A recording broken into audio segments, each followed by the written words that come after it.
Hey, friends. I'm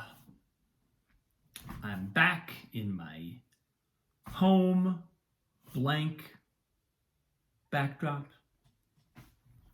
after a wonderful trip. And here I am. I've arrived. I made it. I survived. Very grateful.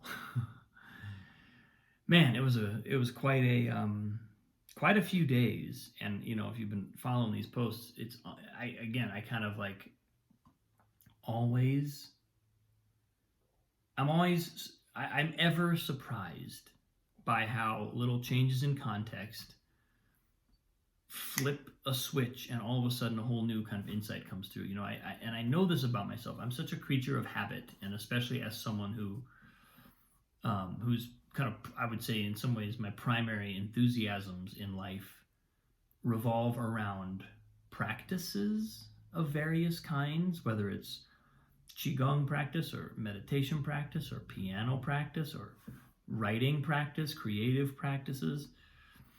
There's all kinds of ways in which consistent work really kind of forms the basis for my sense of purpose in life. It's not that those things are the purpose, but that's how I mark progress. That's how I kind of know I'm on track. And so, and as a result of that, taking a break from those routines can be uncomfortable for me. It can kick me out of my comfort zone in a way. It's kind of funny to me how like taking 4 days and not playing piano for 4 days can feel like a risk or an unsettling. But it really is kind of true that that's the case for me. And I've found two things to be true. One is that the more I really and truly invest in my practices and really allow, because those practices are not just arbitrary, they're obviously outgrowths of intentions and of kind of alignment with things in my life that are significant to me, that matter. I care about learning something. I care about continuing to develop something. I care about,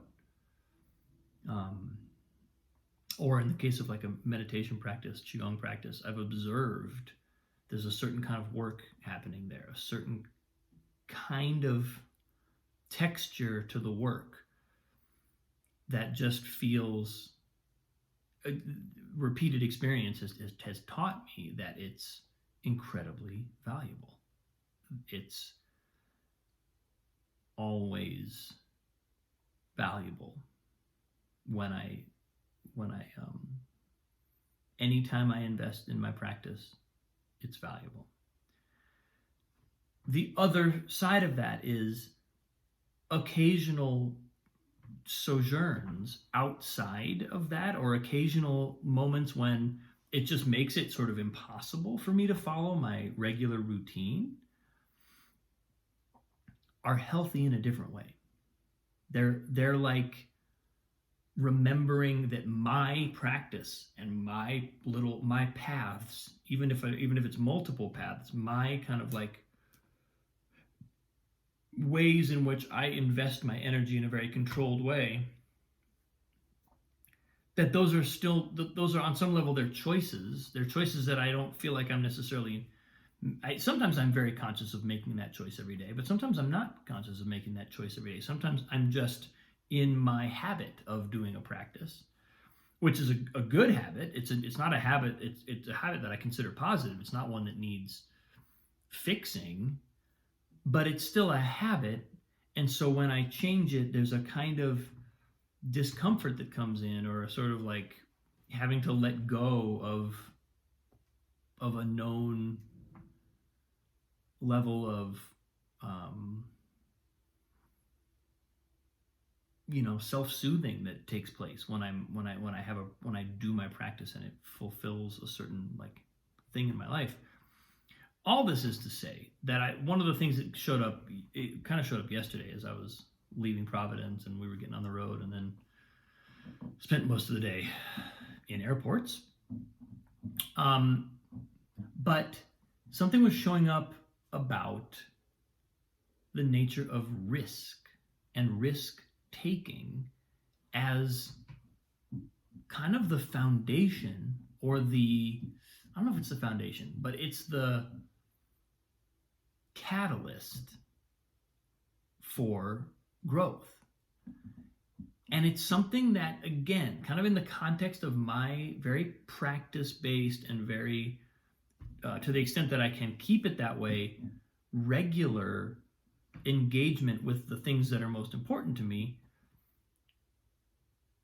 risk is an element that I find I still have to consciously build in. I still have to really kind of I have to make the effort to extend myself and just recall that just because I'm on the path and just because I'm making good progress, there's got to be that element of risk. That element of risk is like the spark that wakes me up. I was talking to a student about this just a little while ago today. I had a great conversation about how alignment is what we all want to feel in our lives, and to some extent, generally we do feel it, and then when we get out of alignment, we feel like we're off course.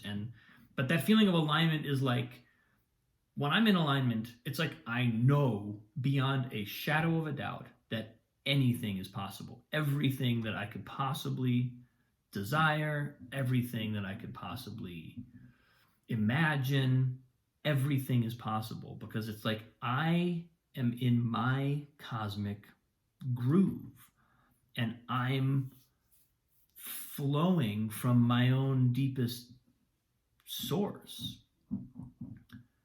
And that's just such a wonderful feeling. And, a lot of us, we've had that feeling here and there. Some of us live in it more than others. But then for most of us, there's also times when we get pulled out of that, or we kind of drift off, and we wonder why we don't feel that impact. Something feels like it's wrong. Something feels like it's not on target. And so, and practices are my way of having a kind of manageable and under control way to stay in alignment, to bring myself into alignment, to consistently remain in alignment.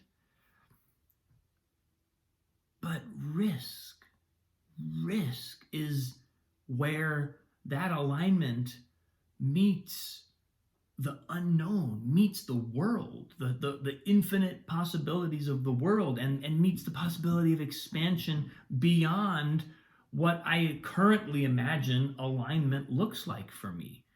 I have a certain picture. No matter how much I evolve, and no matter how long I continue to do inner work, spiritual practice, creative practice, whatever, no matter how much of that I've done, there's always a pattern that I'm currently in. There's always a current state of my mind, a current state of my habitual behavior, which results in a momentum, a certain kind of momentum.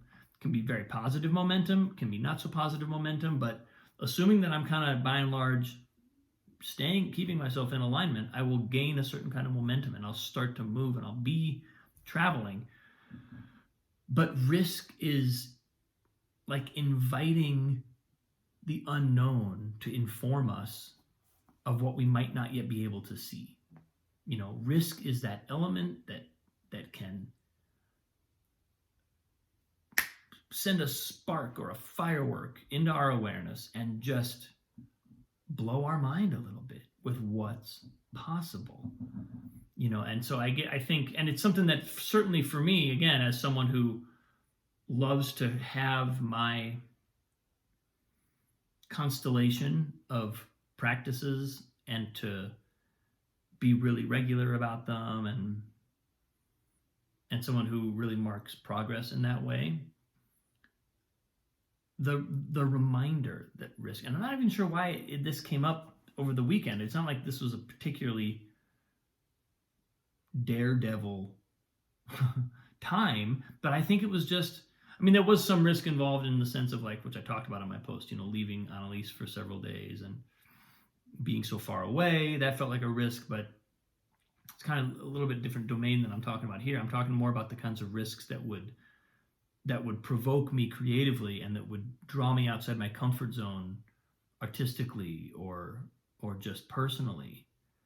And but that message was coming through over this last weekend. It was kind of waking me up and just bringing me into a place of, like, oh yeah, where's that? And I think maybe just kind of breaking outside of my usual routine of patterns and my routine of practices, which I'm very much looking forward to getting back to.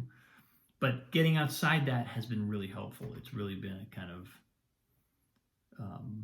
it's been a boon to feel like a random door opened that I didn't even know was a door, and light poured in, and it's like, oh, right, that energy. Because as soon as I feel the energy of risk, I also feel the energy of excitement. I also feel a provocation towards a kind of joy that's not always there, and a kind of excitement and enthusiasm that that they're inspiring. They keep me inspired. They take me from a sense of centeredness and aligned kind of abundant joy, and they ask me to imagine. Risk provokes us to imagine what else is possible, and it's where it all happens. It's where those next steps come from. So I think I'm articulating my appreciation for that, because it feels important, in particularly for someone like me, for me myself, to remember that, and then make myself available for those experiences that are going to truly expand. That's where I am today, folks. Thanks for watching. I appreciate you. Wonderful to be back home. I've got lots of exciting things coming down the pike. Can't wait to report on them and share them with you. Much love. I'll see you tomorrow.